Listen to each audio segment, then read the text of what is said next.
Hey, welcome to A Game for Your Thoughts. Today we are counting down my picks for the top 9 Bloodborne bosses. I've been playing Bloodborne non-stop and I've blasted through it a few different times, so I've gotten a really good chance to see what each of these bosses has to offer.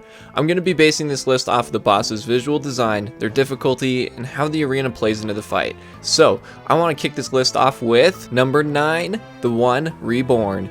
The first thing that always gets me about this one is the design. One of the most grotesque bosses in the game. The One Reborn is a mess of bodies, blood, and limbs. It's such an interesting design that plays well off with the mob enemies you encountered on your approach to the fight.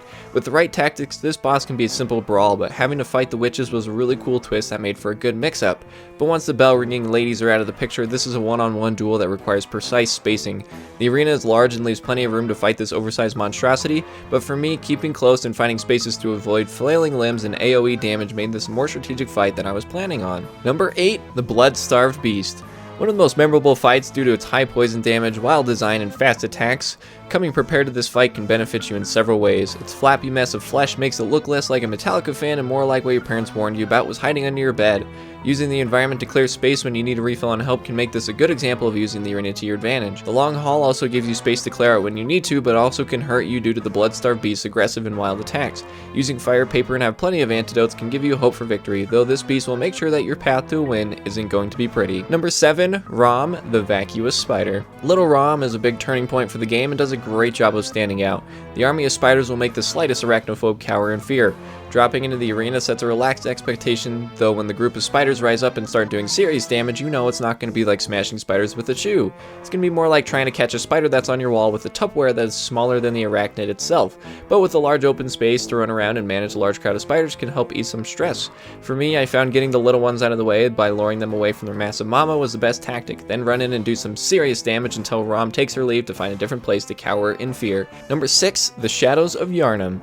Fighting more than one foe at any time can always cause some problems, but when each of these guys has a specialty, then finding the best way to separate them out and deal with them one at a time can help you. The Ring Wraith look sets the right expectations for the encounter, but when the snakes burst from the folds in their cloak, you know shit is getting real. Using the headstone spread throughout, it can help give you space to heal or break up the group. This can also harm you if you aren't aware of where you are at or where you are going. Once you understand the importance of each member, it's time to break up this trio and send them back to Mordor. Number 5, Ludwig the Accursed, or Ludwig the Holy Blade. Ludwig is one of the most difficult fights in the game and leads to one of the most interesting bosses. With the wild design that matches his wild attacks, this one will put you on the edge of your seat early in the Old Hunters DLC. This fight has you dodging wildly, looking for a prime time to attack and looking for even more time to heal. I found this first part the most frustrating as it was hard to get close and actually do some damage. Having a summon buddy to take a lot of the aggro can help you go behind and smack him right in the ass, but when you get to the midway point and he changes tactics, it's time to show Ludwig how the hunters get shit done.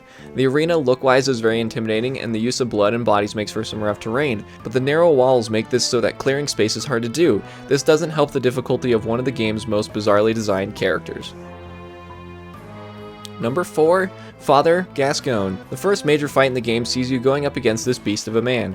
Father Gascon puts the player to the test early on to make sure you have the gameplay down, because if you don't, he's really going to mess you up and make you wish you had an extra controller after you break your first. The fight is brutal and doesn't ever let up. Then when he transforms and makes the fight even more frantic, you better be ready because this is going to get even more difficult.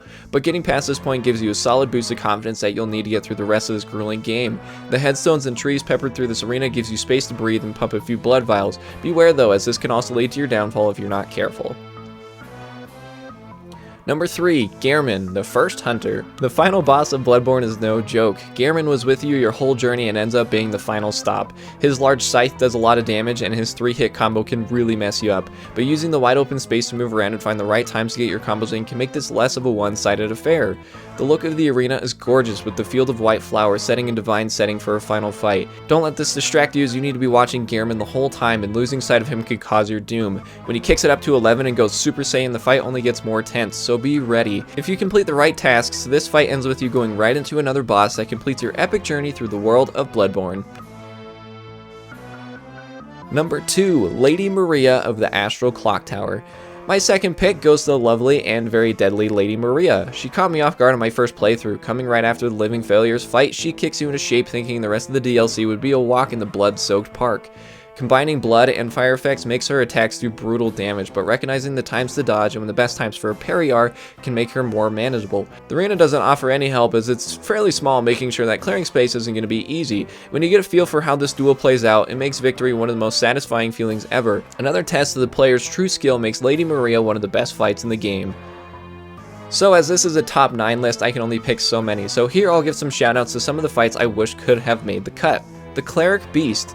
The first boss of the game sees you going against this monster, and as a first fight it whips you into shape and gets you familiar with fighting the giant beasts. Being patient and keeping close to his feet helps make this a fun but tense first impression. Having a thin arena on the bridge makes a sweet setting but makes for some tight quarters with a large enemy. The Moon Presence. The final fight of the game is no joke, but is weirdly relaxing after the brutal fight with Gearman. If you collected all the correct items, then you get an honorable fight with the greatest of the great ones, and the design of this boss was one of my favorites in the game. I guess you could say it was out of this world. Dark Beast Parl.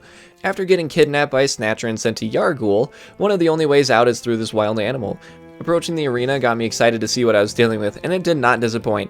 Oh, and one last pun for you. I guess you could say this was overall an electrifying experience. Alright, my number 1 pick for the best Bloodborne boss of all time goes to the Orphan of Coast.